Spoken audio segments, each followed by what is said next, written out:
अस्सलामुअलैकुम वरहमतुल्लाहि वबरकातुहू। Environmental chemistry 2 water का चैप्टर हम डिस्कस कर रहे थे। आज का हमारा लेक्चर है लेक्चर नंबर 67।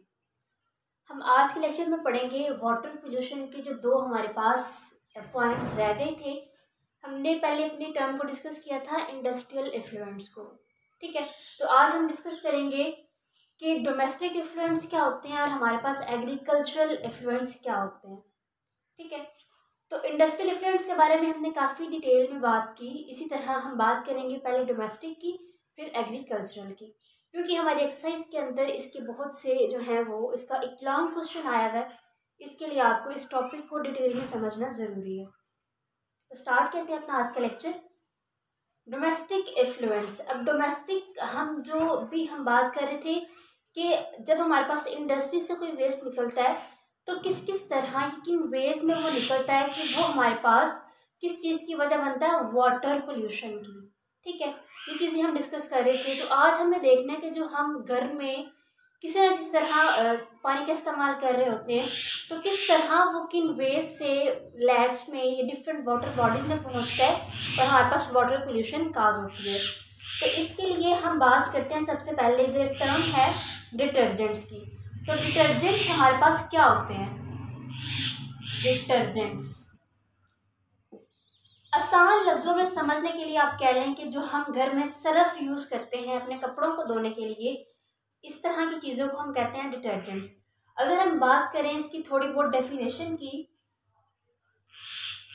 तो इसकी डेफिनेशन में क्या आता है? वाटर सॉल्युबल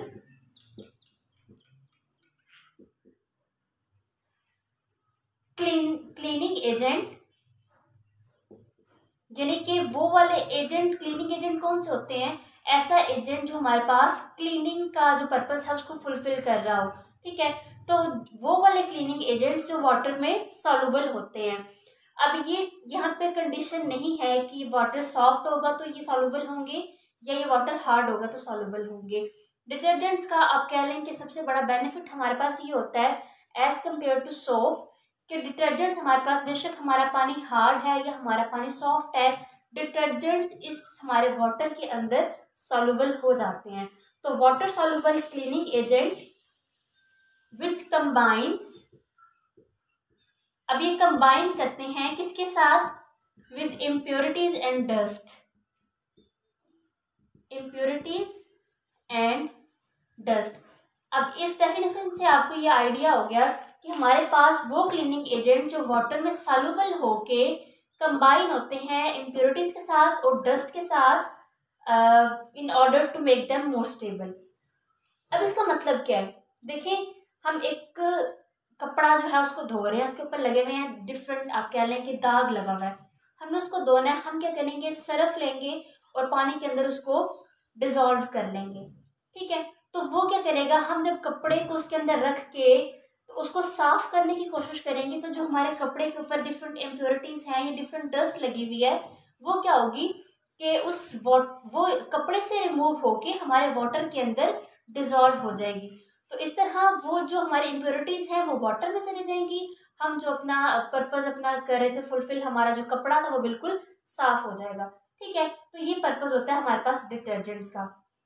और ये हमारे पास एजेंट कौन से होते हैं? ये हमारे पास होते हैं क्लीनिंग एजेंट। अगर दूसरे लफ्जों में हम इसी की डेफिनेशन लें दूसरी, तो वो हमारे पास क्या है? Salts of organic sulphonic acid, salts of organic sulphonic acid. अब यहाँ पे कुछ जगह पे सल्फोनिक को ऐसे यूज किया गया है, हम एफ को यूज कर रहे हैं, कई जगह पे यहाँ पे पीएच को भी यूज किया गया है, तो आपने इस चीज से कंफ्यूज नहीं होना, ठीक है। अब सॉल्ट्स हमारे पास हैं ऑर्गेनिक सल्फोनिक एसिड के, ठीक है। अब सल्फोनिक एसिड हमारे पास क्या है? ये हमारे पास ऑर्गेनो सल्फर की एक फैमिली है, ये उसमें उस फैमिली में लाई करता है सल्फोनिक एसिड।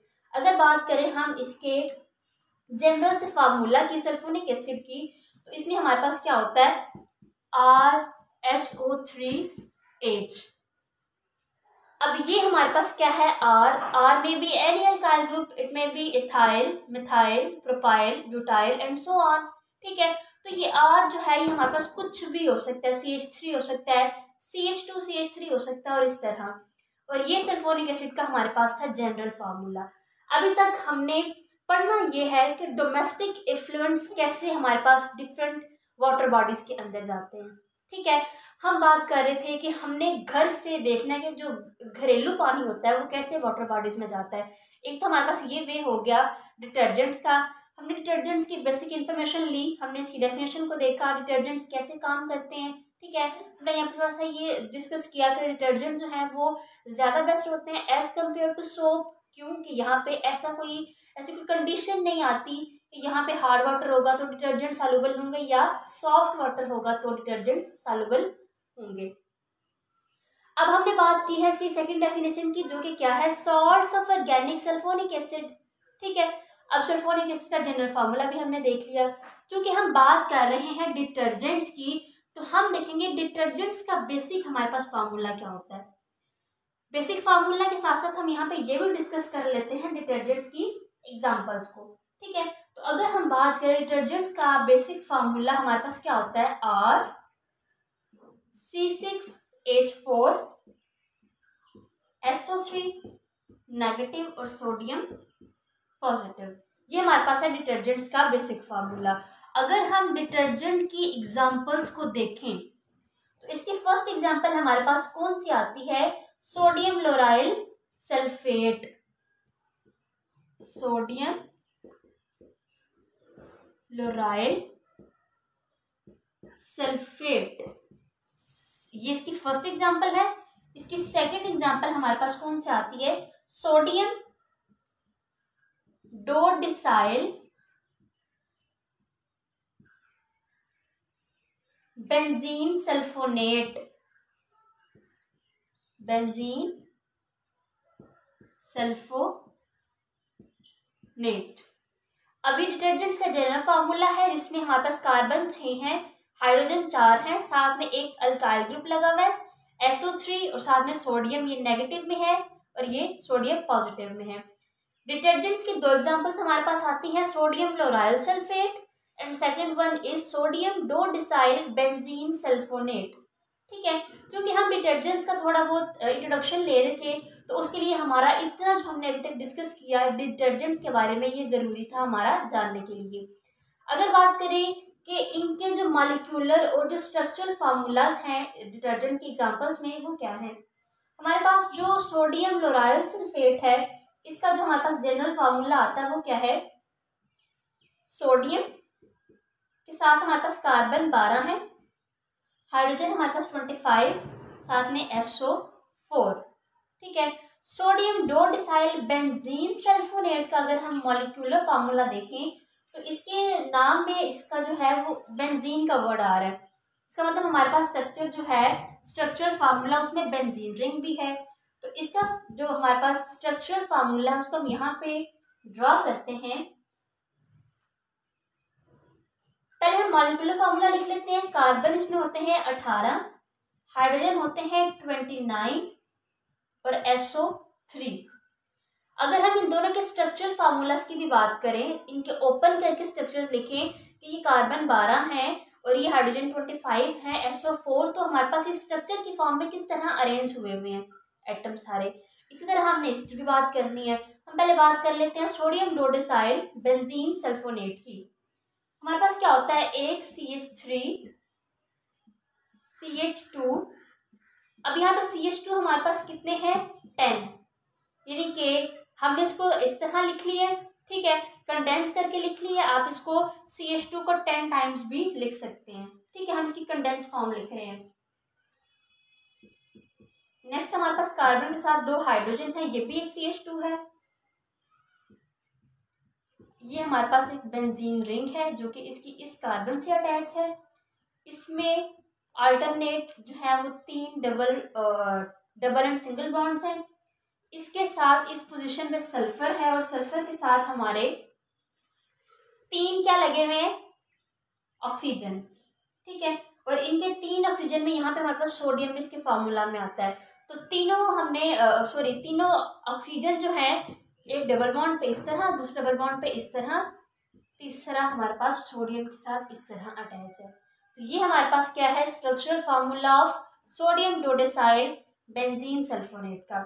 एक CH3 है, दो हमारे पास जो है वो CH2 एक लगा हुआ है, CH2 जो है ये 10 है, साथ हमारे बेंजीन रिंग है। SO3 हमने किस तरह लिखा हुआ, दो ऑक्सीजन को डबल बॉन्ड के साथ और थर्ड ऑक्सीजन को सिंगल बॉन्ड के साथ, साथ उसके जो सोडियम था हमने उसको अटैच कर दिया। ठीक है, तो हमारे पास सोडियम डोडेसाइल बेंजीन सल्फोनेट का स्ट्रक्चरल फार्मूला हो गया क्लियर। अगर हम यहाँ पे बात करें सोडियम लोराइल सल्फेट की, तो इसका स्ट्रक्चरल फार्मूला हमारे पास किस तरह का होगा, इसमें कार्बन 12 है, हाइड्रोजन 25 है और SO4 साथ में एक सोडियम भी है। तो यहाँ पे हमारे पास क्या होगा, CH3 CH2 अगेन से CH2 हमारे पास 10 है, फिर ये वाला भी एक CH2 है, इसके साथ हमारे पास एक oxygen S double bond O और Na। क्लियर। देखिए SO था हमारे पास 4, S के साथ 4 ऑक्सीजन भी लगे हुए हैं, एक सोडियम भी लगा हुआ है, सोडियम भी लगा हुआ है, कार्बन 12 और हाइड्रोजन 25 पूरे करने हैं हमने। ठीक है, तो 3 हमारे पास हाइड्रोजन ये हैं, 2 हमारे पास ये हैं, 5 हाइड्रोजन और बाकी जो है हमारे पास हाइड्रोजन 20 बचते हैं, वो 20 हमारे पास यहाँ पे पूरे हो गए। ठीक है, बाकी जो हमारे पास कार्बन 12 है तो वो 12 भी हमारे पूरे हो गए, 10 कार्बन ये, 11वां कार्बन, 12वां कार्बन। तो इस तरह हम जब भी अपना मॉलिक्यूलर फार्मूला लिखें उसको देखते हुए हम अपना स्ट्रक्चर फार्मूला भी ड्रा कर सकते हैं, और हम करते हैं। हमारी एक तो ये पता चल जाता है कि कौन कौन सा एटम किस किस पोजीशन पे अटैच है। यहाँ पे हमें ये पता था कि जो ऑक्सीजन है वो सल्फर के साथ 4 है, लेकिन हमें ये नहीं पता था कि कितने ऑक्सीजन डबल बॉन्ड है और कितने ऑक्सीजन सिंगली बॉन्डेड है। ठीक है, तो ये हमारे पास डिटर्जेंट्स की बात होगी यहाँ पे कंप्लीट। अब हम बात करेंगे कि इन्हीं डिटर्जेंट से हमें क्या फायदा होता है डोमेस्टिक लेवल पे जब हम घरों में इसको इस्तेमाल करते हैं, और हमारे पास जो सोप की हमने थोड़ी बहुत बात की कि सोप हमारे पास इतने बेस्ट नहीं होते, तो उसकी क्या हमने यहाँ पे पॉइंट डिस्कस करना चाहा। डिटर्जेंट्स देखिए हम अपने क्लीनिंग पर्पसेस के लिए यूज करते हैं। ठीक है, तो हम देखते हैं कि डिटर्जेंट्स का फायदा क्या है। सबसे पहला फायदा देखिए, पॉपुलेशन जो है वो डे बाय डे इंक्रीज कर रही है। अब वही बात हमने पीछे इंडस्ट्रियल एफ्लुएंट्स में भी की कि पॉपुलेशन इंक्रीज कर रही है, इसकी रिक्वायरमेंट्स ज़्यादा हो रही हैं, रिक्वायरमेंट्स को फुलफिल करने के लिए इंडस्ट्रीज लगाई जा रही हैं। अब वही इंडस्ट्रीज लगाई जा रही हैं ताकि डिटर्जेंट्स हैं, प्लास्टिक है, जितनी भी हमारी बेसिक नीड्स हैं उनको फुलफिल किया जाए। तो इस तरह हमारे पास क्या है, डिटर्जेंट्स भी बहुत ज़्यादा इंडस्ट्रीज पे बन रहे हैं ताकि पॉपुलेशन जो है वो इसको अपनी नीड्स को फुलफिल कर सके।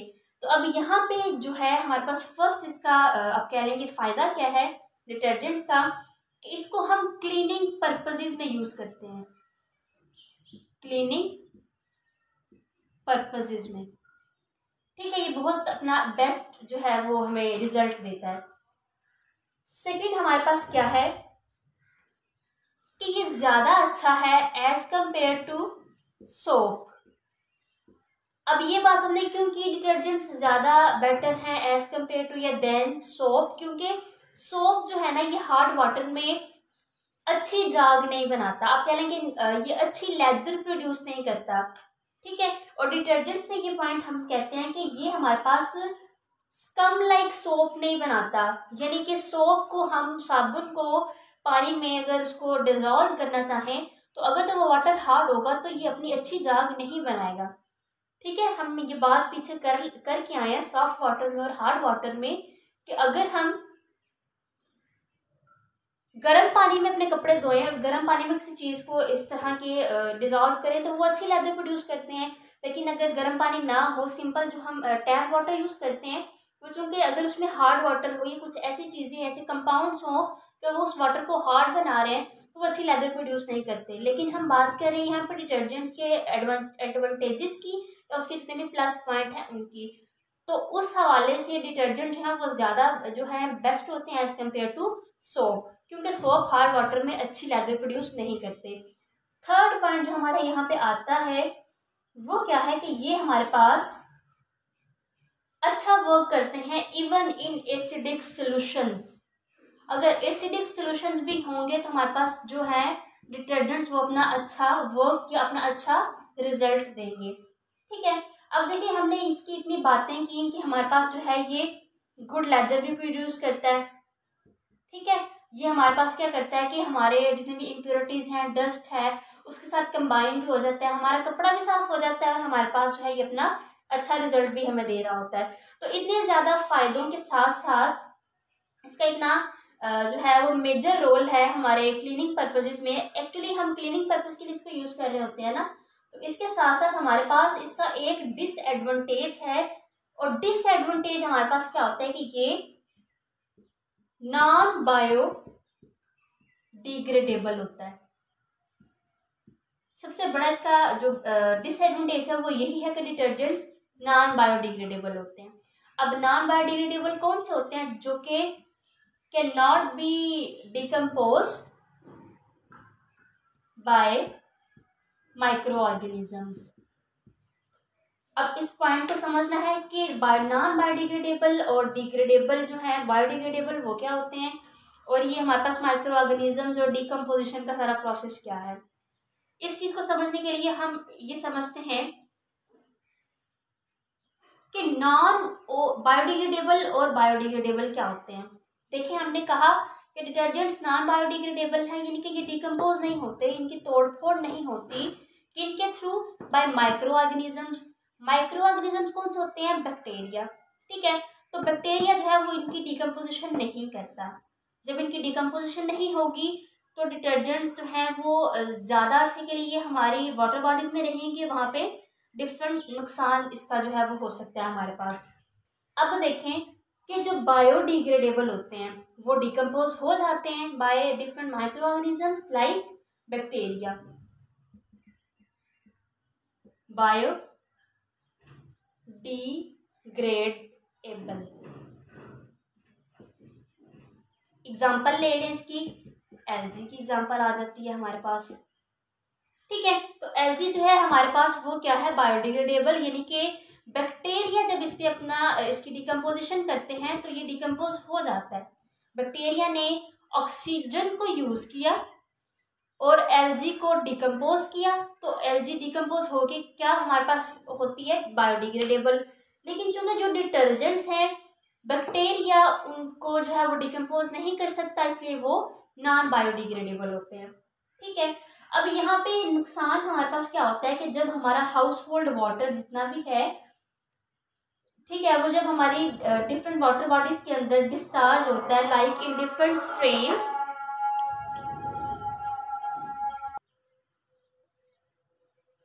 तो हम बात कर रहे थे नॉन बायोडिग्रेडेबल की और बायोडिग्रेडेबल की। ठीक है, तो जो हमारे पास बैक्टीरिया डिकम्पोज जिसको ना कर सके वो हमारे पास होते हैं नॉन बायोडिग्रेडेबल, और जिनको बैक्टीरिया डिकम्पोज कर सकते हैं वो हमारे पास क्या होते हैं? बायोडिग्रेडेबल। एग्जांपल हम एलजी की ले रहे थे, बैक्टीरिया इस पे जो है इसको डिकम्पोज करता है by using of oxygen. Bacteria oxygen को यूज करता है और हमारे पास क्या होता है कि वो एलजी की डिकम्पोजिशन कर देता है।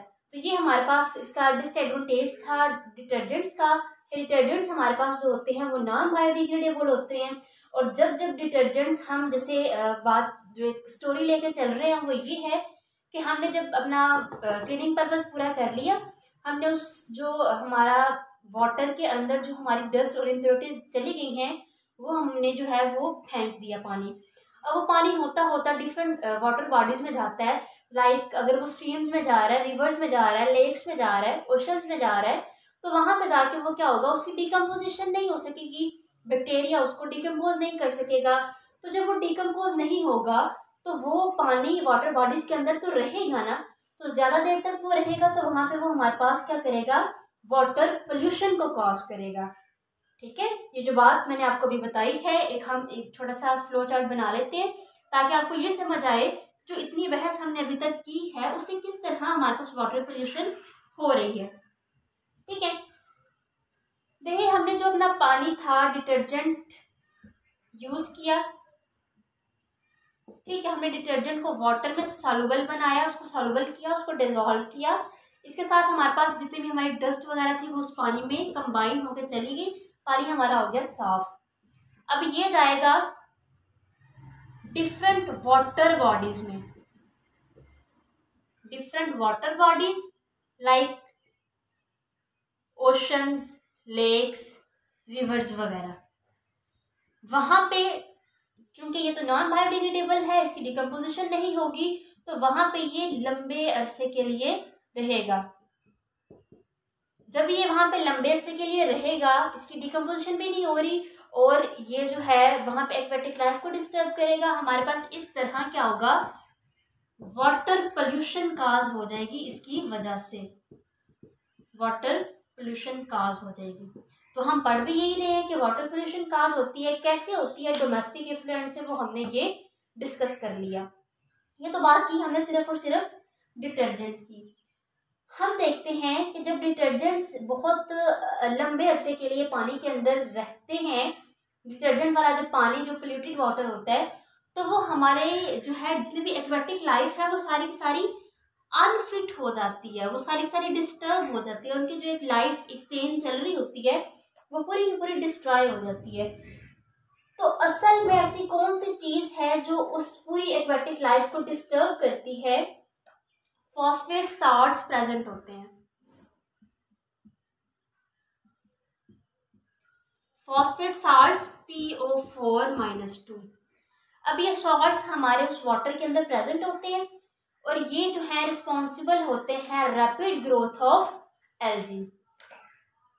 तो इससे क्या होता है, रैपिड ग्रोथ होती है एल्गी की। अब एल्गी क्या होती है, अब देख लें कहीं भी कोई नाला है, कुछ भी कोई, वहां पे पानी काफी देर खड़ा रहता है तो उसकी सरफेस पे एक ग्रीन सी जो है वो सरफेस आ जाती है, उसके ऊपर एक बिल्कुल ग्रीन स्मूथ सी सरफेस बन जाती है। वो बेसिकली हमारे पास किसकी होती है, एल्गी की होती है। तो जब हमारे पास वो पानी, उस आप एक मिसाल ले लें, एक नाला है उसमें पानी पड़ा हुआ है, वो डिटर्जेंट वाला पोल्यूटेड वाटर भी उसके अंदर आ गया है और उसके अंदर थे फॉस्फेट साल्ट्स, ठीक है। अब उसने क्या किया कि जो ग्रीनरी थी हमारे पास, एल्गी थी, उसकी ग्रोथ को ज्यादा किया, तो वो एक मोटी सी तह बन गई ग्रीन कलर की जो हमारी सरफेस पे मौजूद रही। अब चूंकि एल्गी हमारे पास बायोडिग्रेडेबल है, बैक्टीरिया क्या करता है, एल्गी को डिकम्पोज करता है। बैक्टीरिया ने एल्गी को डिकम्पोज करना है किस लिए, कि जितना भी हमारी एनिमल्स या हमारे प्लांट्स उस वाटर के अंदर रह रहे हैं उनका जो है वो सिस्टम सब खराब ना हो, बैक्टीरिया इसको तोड़ देता है। बैक्टीरिया जो है वो डिकम्पोज कर देता है इसको, इस एल्गी को। अब बैक्टीरिया ने इसको डिकम्पोज करना है, इसको ऑक्सीजन की भी रिक्वायरमेंट है।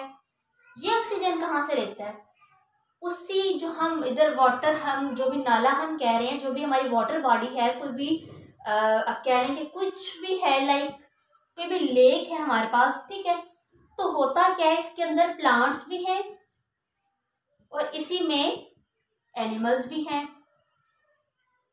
तो प्लांट्स जो हैं वो क्या करते हैं, ऑक्सीजन को निकालते हैं और कार्बन डाइऑक्साइड को इनहेल करते हैं।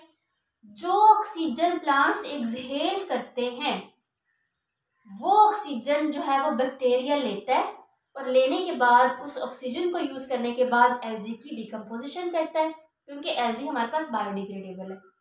इस तरह एल्गी जो है उसकी तो डिकम्पोजिशन हो जाती है, एल्गी जो है उस सरफेस से तो थोड़ी बहुत गायब हो जाती है, लेकिन जहां पे प्लांट्स इस ऑक्सीजन को एक्सहेल कर रहे हैं, एनिमल्स भी तो वहां पे ही रह रहे हैं ना। तो एनिमल्स ने क्या करना है, जो प्लांट्स निकाल रहे हैं ऑक्सीजन, वही ऑक्सीजन एनिमल्स ने लेनी है।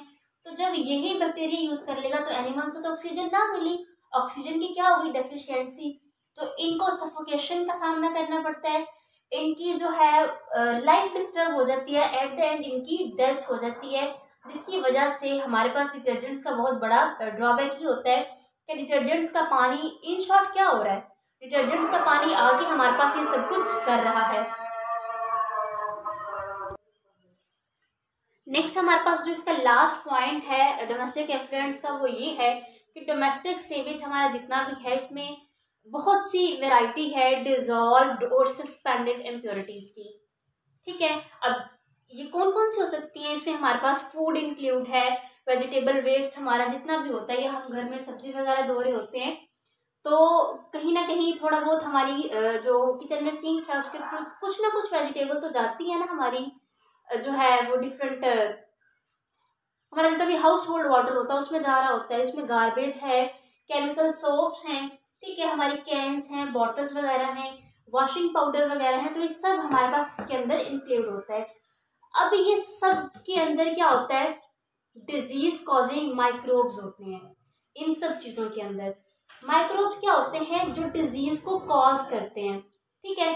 तो ये भी एक तरह का हमारे पास डोमेस्टिक आप कह लें कि वेस्ट ही है, जो कि हमारी किसी ना किसी तरह वाटर बॉडीज के अंदर जा रहा है। तो ये सारे के सारे सब्सटेंसेस जो हैं वो हमारे पास किस चीज को इंक्रीज कर रहे हैं, वाटर पोल्यूशन को इंक्रीज कर रहे हैं, जिसका हम मेन टॉपिक डिस्कस कर रहे थे। तो यहाँ पे डोमेस्टिक एफ्लुएंट्स का चैप्टर जो टॉपिक टर्म थी वो तो हो गई हमारी कंप्लीट। अब हम बात करेंगे एग्रीकल्चरल एफ्लुएंट्स की। हमारे पास एग्रीकल्चरल एफ्लुएंट्स क्या होते हैं, कैसे होते हैं, और इनके हमारे पास ड्रॉबैक्स क्या हैं।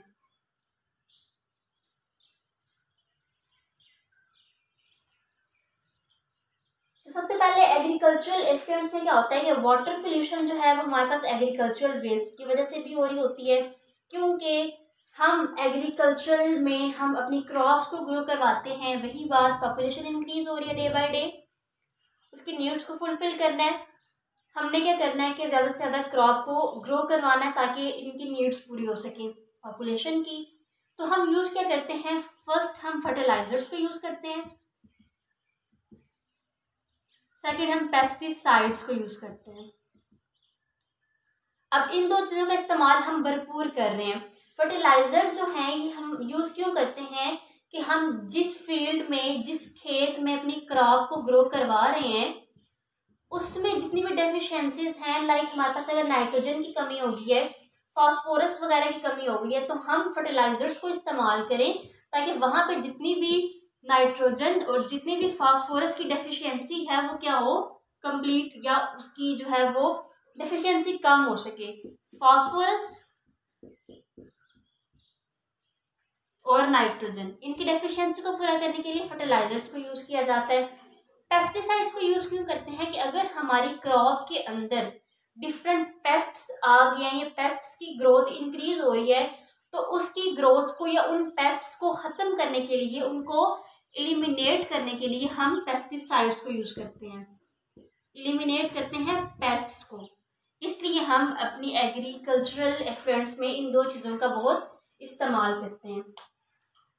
दूसरी तरफ हमारे पास क्या हो रहा होता है कि जैसे जैसे हम इन पेस्टिसाइड्स को यूज करते हैं कि हमारी पेस्ट जो है उनको हम किल करें या किसी तरह हम पेस्ट की ग्रोथ को कंट्रोल कर सकें, तो इन दोनों के फायदों के साथ साथ हमें बहुत नुकसान भी हो रहा होता है। अब होता क्या है, हम डिफरेंट खादें इस्तेमाल करते हैं, जब बहुत ज़्यादा हम अपनी किसी भी फील्ड को बहुत ज़्यादा ये चीज़ें प्रोवाइड कर दें तो बाद में ह्यूमन बींग्स ने भी तो उस चीज़ को लेना है ना। तो जब वो वही पॉपुलेशन, वही जो कम्युनिटी वहाँ पे रह रही है, जब वो इन चीज़ों को, इस क्रॉप को खाएंगे जिसमें बहुत से हैवी मेटल्स ऐड हो गए हैं, बहुत सी ऐसी चीज़ें आ गई हैं जो हमारी हेल्थ के लिए बहुत अनफिट हैं, तो क्या होगा कि ह्यूमन डिजीजेस बहुत ज़्यादा कॉज होंगी। लाइक हमारे पास डिफरेंट ह्यूमन डिजीजेस में लिवर का मसला हो सकता है, हमारा स्टमक डिस्टर्ब हो सकता है, इसके अलावा हमारा जो है किडनीज हमारी इफेक्ट हो सकती हैं, क्योंकि हम जो यहाँ पे हैवी मेटल्स को इस्तेमाल कर रहे होते हैं जिसका हमें आइडिया भी नहीं होता, उसमें हमारे पास क्या होता है, लेड, मरकरी, ठीक है, इसके अलावा कैडमियम। तो ये हमारे पास क्या है, हैवी मेटल्स हैं जो हम किसी ना किसी तरह अपनी फूड में इंटेक कर रहे होते हैं, तो ये हमारे लिए बहुत ज़्यादा अनफिट होते हैं ह्यूमन हेल्थ के लिए। अब हमने करना क्या है कि जो एग्रीकल्चरल एफ्लुएंट्स हैं इनके बहुत ज़्यादा इफेक्ट्स होते हैं, अब उन इफेक्ट्स को पढ़ना है। अब एग्रीकल्चरल एफ्लुएंट्स तो यही है कि हमने इन दो चीज़ों का इस्तेमाल किया, इस्तेमाल किस लिए किया, इन चीज़ों को पूरा करने के लिए। इससे नुकसान हमारे पास क्या हो रहे हैं, ह्यूमंस के लिए भी हो रही है बहुत ज़्यादा, प्लांट्स के लिए भी कहीं ना कहीं इनको नुकसान पहुंचा रहे होते हैं। अब हमने देखना है कि एग्रीकल्चरल एफ्लुएंट्स जो हैं इनके हमारी क्रॉप्स पे, हमारी हेल्थ पे, हमारे प्लांट्स पे किस किस तरह और क्या क्या इफेक्ट हो रहा है।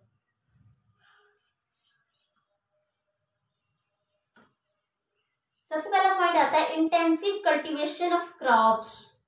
अगर हम चाह रहे हैं कि क्रॉप्स की बहुत ज़्यादा हम ग्रोथ जो है वो इंक्रीज करें, तो इससे क्या होता है कि हमारे केमिकल्स जो हैं, जो हम फर्टिलाइजर से ले रहे हैं या पेस्टिसाइड से ले रहे हैं, वो हमारी ग्राउंड वाटर के अंदर सीप डाउन हो जाते हैं। क्या बात ये कर रहे हैं यहाँ पे, हम चाह रहे हैं जो क्रॉप्स की ग्रोथ है वो बहुत ज्यादा हो, क्रॉप्स की ग्रोथ को इंक्रीज करना है। हम क्या करते हैं, ऑब्वियसली फर्टिलाइजर्स को और पेस्टिसाइड्स को यूज करते हैं। अब इन चीजों को इस्तेमाल करेंगे तो कहीं ना कहीं इनके जो डिफरेंट या इनके हैवी मेटल्स हैं, इनके जितने भी ड्रॉबैक्स हैं, वो सारे के सारे कहाँ पे आ जाएंगे, हमारी क्रॉप में। और हम क्रॉप को ग्रो करवाने के लिए हमें यहाँ पे वाटर की भी जरूरत है, ठीक है, वाटर की भी यहाँ पे जरूरत है। तो यहाँ से जो डिफरेंट डेंजरस बहुत कार्सिनोजेनिक केमिकल्स होते हैं वो हमारे वाटर के अंदर आ जाते हैं। अब वो वाटर जो है कुछ तो क्रॉप्स की ग्रोथ में जो है वो हेल्प करता है उसको, कुछ वाटर वहां पे ही हमारी जो नीचे जमीन होती है उसके अंदर सीप डाउन कर रहा होता है। ये हमारी ग्राउंड, आप कह लेंगे यहाँ पे हमारा ग्राउंड वाटर है। अब होता क्या है कि हमारी क्रॉप्स का काम तो इधर खत्म हो गया। अब जब हमने दोबारा अपने जब हमें पानी इस्तेमाल करना है डिफरेंट मोटर्स के या ट्यूबवेल के थ्रू, जब हम पानी को दोबारा निकालते हैं तो ग्राउंड वाटर के अंदर वो डिफरेंट जितने भी हमारे पास हार्मफुल केमिकल्स होते हैं वो ग्राउंड वाटर में आते हैं। जब हम दोबारा उसको ट्यूबवेल से या फिर मोटर से बाहर निकालते हैं तो वही डेंजरस वाला जो हमारे पास वाटर होता है, जो बहुत कार्सिनोजेनिक होता है, वो हमारे पास निकल के बाहर आता है। फिर जब वही वाटर ह्यूमंस किसी न किसी पर्पस के लिए उसको यूज करते हैं तो उनकी हेल्थ पे बहुत अनफिट, इसके लिए ह्यूमंस के लिए बहुत अनफिट वाटर होता है और इसकी हेल्थ पे बहुत ज्यादा उसके बैडली इफेक्ट्स होते हैं। अब यहाँ पे हमारे पास क्या था कि फर्टिलाइजर्स को चूंकि हम यूज करते हैं कि अपनी नाइट्रेट की जो कंसंट्रेशन है या नाइट्रेट के जो कंटेंट है उनको इंक्रीज करने के लिए, तो जब हम फर्टिलाइजर्स के जो बैड इफेक्ट्स हैं उसमें एक हमारे पास डिजीज जो है वो कॉज होती है और उस डिजीज का नाम है ब्लू बेबी डिजीज। डिजीज क्या है हमारे पास, ब्लू बेबी डिजीज। अब ब्लू बेबी डिजीज में क्या होता है कि मोस्टली ये चिल्ड्रंस में होती है और चिल्ड्रंस के जो हार्ट होते हैं उसमें एक होल क्रिएट हो जाता है और ये बहुत कॉमन डिजीज है जो कि फर्टिलाइजर्स की वजह से हमारे पास चिल्ड्रंस में ज्यादा ये पाई जाती है। इस डिजीज का नाम है blue baby disease. Next second point हमारे पास क्या आता है कि जितने भी फर्टिलाइजर्स और पेस्टिसाइड्स को हम यूज करते हैं कहीं ना कहीं हमारी डिफरेंट वाटर बॉडीज में दाखिल हो जाते हैं, पॉन्ड्स में, रिवर्स में, स्ट्रीम्स में, ठीक है, ओशंस वगैरह में। तो यही वाटर के अंदर नाइट्रेट भी मौजूद होता है और फॉस्फेट भी मौजूद होता है। नाइट्रेट और फॉस्फेट जो है इनके हम फार्मूलास की बात करते हैं।